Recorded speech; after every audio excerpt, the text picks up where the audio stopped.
will that land and production, and the writers are like, and the writers in the writers room are like, well, we could really write some more stuff for this guy because now it seems like we really got a ball rolling.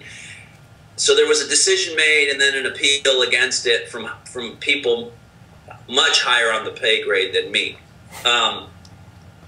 So based on all that, there was a little uncertainty. Based on that, and this is nothing about Greg Nicotero's preparation, but building the head cast for me in order to get shot and have that explosion was put on hold. So when it came time, it wasn't available. And y'all probably know Greg has he's been a couple of walkers actually in this season and last season, I think. And he actually took his face cast and built the one for me, and there is such a resemblance. It's incredible. I couldn't tell. I couldn't tell that it wasn't me. People didn't know that it wasn't me laying on the ground, and that I don't even call it a dummy because they're so brilliant. They're mannequins, and they're built with such weight and joint movement. And Greg's staff is so amazing. So that was actually Greg's face on that mannequin that laid there, and I'm very honored because I'm a huge fan, and I actually am a fan of Greg Nicotero, and that I would be attached to him in that way. So they came to me and they said, "Look, this guy's pretty good, and he's actually better than you because he doesn't breathe and he doesn't blink. Bullet hits really well, and he's not a crybaby. And if you would like to take a pass and go home for the 2 days we're shooting this,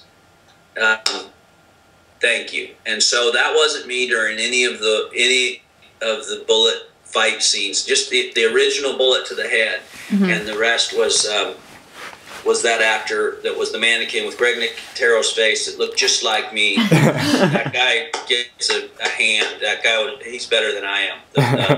The mannequin, I'm a better actor than Greg is. Not even on that grenade, but that mannequin was great and took those bullet hits super. So that would be an interesting story that all played part into it. So. Definitely. Well, speaking of head injuries, they had a question for you. Yay! I'm waiting for questions. I'm just... Oh, hey, we were letting you talk, man. No rush. You were in Devil's Rejects, Halloween, Lawless, and Texas Chainsaw Massacre at the beginning. And what's so funny is that you always seem to have a head injury in all of them. Because, like, Devil's Rejects, you had Bill Moseley cut off your face. That was again 2 days of work that was fairly unpleasant. And if it was going to be unpleasant for me, I was damn sure going to make it unpleasant for Bill Moseley. Would attest to. So yes, what's my catchphrase? I gave good face. Okay. That's good. I often say that I feel like I should make a coffee table book called All of Me. Why not take all of me?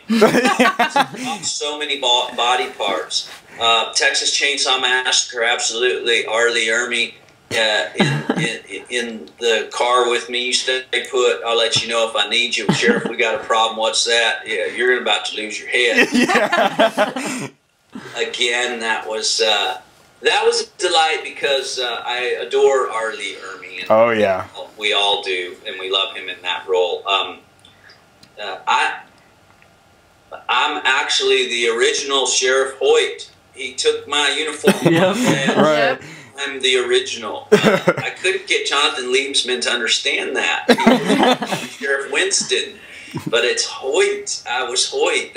And they're Hewitts, and they transitioned to Hoyt.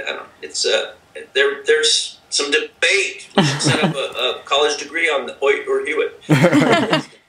Another head wound in Lawless. Golly. Yeah. How about eating the worst end of a gas pump? Yeah, man. I like to say I got Jason Clark up to speed for Zero Dark 30 and some of the torture. Yeah. I apparently was his punching bag, and we had a good laugh about it. And he's a fantastic actor, and he's physical. Actually, I don't think I'd want to do a physical scene with him again. I like wrestling Carmen Electra. Yeah. Jason Clark. I'll leave him to Russell Crowe or something. But that was definitely physical. Ultimately, getting my collarbone broke with a punch. Ouch. What was another face? Let's see. Halloween. There's a movie called Silent Night, Zombie Night, where I actually off myself. I don't know if we actually see that much of that head wound. Was there one I'm missing? Halloween. Halloween, you got your... An arm gets blown off in Domino. Right. Tyler Mane pushes you up against the wall on Halloween. Thank you. Yep. Yeah. Halloween. How can I forget that? Yeah. Clearly. And again, all these things seem like 2 days. 2 days of hell. Again, we shoot this in 2 days with Rob. Tyler Mane is obviously a physical presence, and A the big things man. that he can do are real. So he doesn't have to work at any of that. Being an ex-wrestler and football player, he can get you to catch air very easily. And his hands are huge, and he can just he can do that. And I have no doubt that my head would explode against that cinder block wall, which was. At some point where we started that scene, that wall was real. Don't exist. When we finished the scene, we had the prosthetic wall in, or the prop built. But yeah, that was some definite work, and being in my underwear. Yeah. Down around my ankles, which made Danny Trejo particularly happy. I bet. Because he told me that, you should get your pants off. You're not going to be able to run. And I didn't heed his advice. Always heed Danny Trejo's advice. That's the lesson for there. So yeah, I've had some head wounds. Yeah. So we would like to know what or who inspired you to become an actor. Oh, that's such an interesting... I'm going to be real honest about this. Well, first of all, being from New Orleans, you have a typical nature to be rather gregarious and outgoing, and oftentimes life is theater, street theater, and you kind of are performing all the time in order to eat. Mm-hmm. But more than that, I followed a girl into an acting class,